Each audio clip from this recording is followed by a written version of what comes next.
Fakta ini yang terungkap juru persidangan kasus korupsi pembangunan Masjid Sriwijaya Jilid 2 dengan terdakwa Mukti Sulaiman Samo Ahmad Nasuhi di Pengadilan Tipikor Palembang Senin awan. Agenda sidang pemeriksaan saksi, pihak jaksa penuntut umum hadir ke 3 saksi ke persidangan, di mana 2 saksi hadir yaitu Bambang Emarsono Samo Laun Matobing yang berstatus tersangka juru kasus yang sama.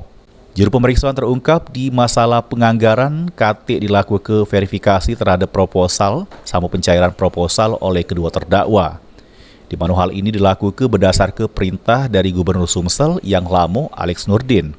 Kodak baik hal ini laju buat nguat ke dakwaan jaksa penuntut umum terhadap kedua terdakwa yang tengah jalani proses persidangan. Menguatkan dakwaan. Toping kan jelas masalah penganggaran. Ya, penganggaran itu kan dia seharusnya ada verifikasi proposal tidak ada. Ya kan? Terus seharusnya proses pencairan itu diverifikasi juga tidak ada.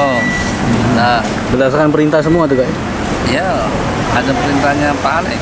Nah, kalau untuk Bambang, dari dakwaan jaksa penuntut umum untuk kedua terdakwa dijerat pasal berlapis tentang tindak pidana korupsi dengan ancaman hukuman 20 tahun penjara. Selanjutnya, persidangan yang dipimpin Majelis Hakim Abdul Aziz menunda lagi persidangan untuk meriksa saksi fakta yang lain lagi di sidang berikutnya.